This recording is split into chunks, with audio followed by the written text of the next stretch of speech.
Hello everyone, it is time for our league championships. I will be running the 800 meters and the 1600, but I won't be taking the 1600 too seriously, and neither will the 4x4. Like, majority of our original teammates were injured, so we're not looking to run a fast time, more like just have fun, but that 800 we'll be trying. It is quite a sunny day in Carmel Valley, just chilling, getting ready for the race. And if you guys saw my last 800, you saw that I went out in 64, which was way too slow for what I was trying to run, and I ended up negative splitting to a 63. So today we will be going out much faster than usual, and you will see if that affects me in a good way or in a bad way, depending on how fast I get out. I'd like to be there about 63 or even faster, just we'll see how I feel. Now, the main focus of the 800 today is to qualify for Nike.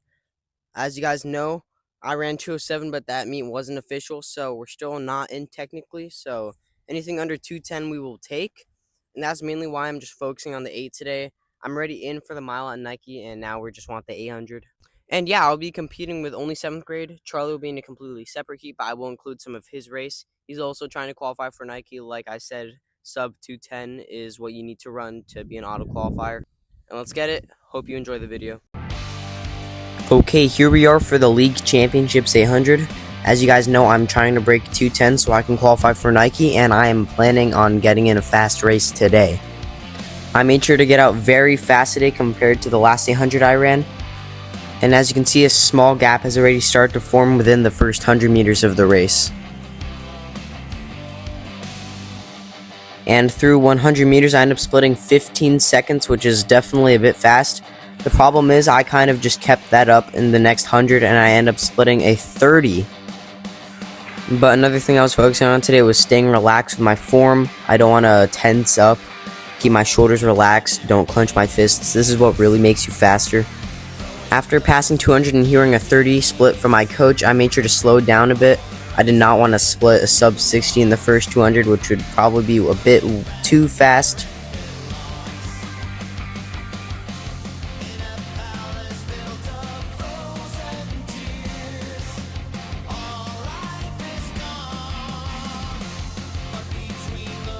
And as we come through 400, we end up splitting a 62 high, right where I want it to be, but let's see how the second 400 goes. By now, I was actually quite tired, and this third 200 is what really started to hurt. I do think I went out a bit too quick at this race. Maybe next 800, I'd want to go out in maybe about 31, 32. But as you can see, I'm powering down the backstretch. There is no one in sight near me. Now it's just a matter of what I can run.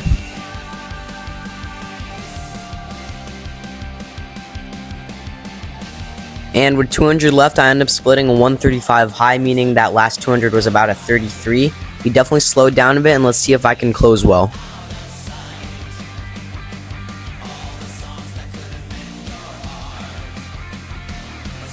Here we are in the last 100 meters. Let's see if I can actually break 210 and qualify for Nike Outdoor.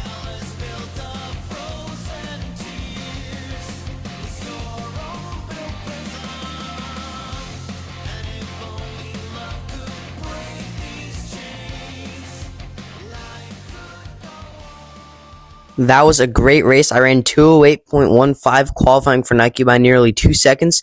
Here is Charlie's race, and let's see if he can qualify too. Charlie ends up running about a 66 first lap, and let's see if he can win this heat. As you can see, by the last 100, he has managed to get in the front and power away from the rest of the competition, and he ends up running a 2:11. And here we are for that mile. Like I said, I'm not going too hard in this. I was very tired from the 800, and I did not feel like going all out, because if I weren't going to run faster, there's not a point. But that obviously does not mean we're not trying to not get first. Wow, that does not make much sense. But as you can see, I tucked into second, and that's kind of what I went with the entire race. As you guys know, every time I've taken the lead in a race, it hasn't gone well. While I could have here, I just like sitting and kicking. It's more of a natural thing for me, especially when I'm racing. So here we are going down the backstretch. This kid led us through in about 1:17, so it felt pretty good for me. And I was just going along with whatever he wanted to run. We ended up coming 300 in about 1:42. This third lap felt fine as well. This is where I planned on making a move, and as you can see, I made my move in the last 100 of this lap. remember, the goal is just to win, and that is what we're going for today. We came through in about 4:03, so let's just see what I can finish in.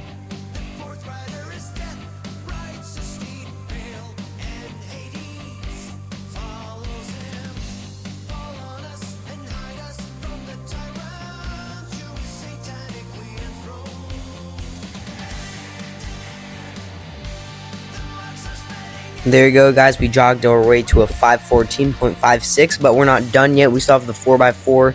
We weren't taking it as seriously, like I said. Two other of our legs weren't here or injured, so we weren't trying to run really a fast time today. As you can see, I'm not even spiked up, but I'm just going to see like what I can do, put in a good effort, and hopefully get our team in a good spot for winning position. And I believe I have already done so, as seen in the video. We didn't have much competition here. We weren't racing the 8th graders this time, so it would be hard to run a PR. And I believe we ended up splitting a 64, so nothing crazy. And here I am handing off to Jaden. That was an awful handoff on my part. As you can see, we were all just cruising in this race. We had a sizable gap on second place. And our 4th leg, we decided to put Walter in. I don't know if you guys remember him from the old cross-country videos, but he would usually plug every meet. Obviously, we weren't taking it seriously, and let's just see what we can get by just not putting much in. We ended up running a 4:32.